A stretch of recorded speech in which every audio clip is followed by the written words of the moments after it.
this video, we're going to talk about deleting widgets from your ChatHQ Portal account. One thing to note is that deleting widgets is very permanent and that the action cannot be undone once the widget is deleted.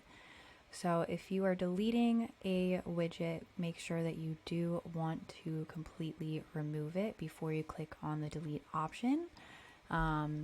Otherwise, we suggest updating your conversion tools and targeted prompts to customize your widget the way that you want to use it.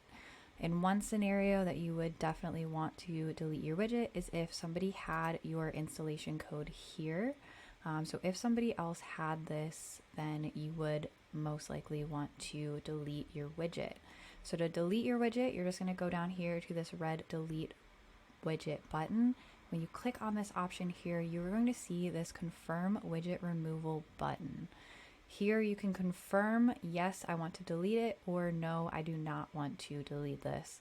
Once you click on the yes option, then your widget will be deleted. If you click on no, then your widget will stay in here. So that's all for this video, and we will see you in the next one.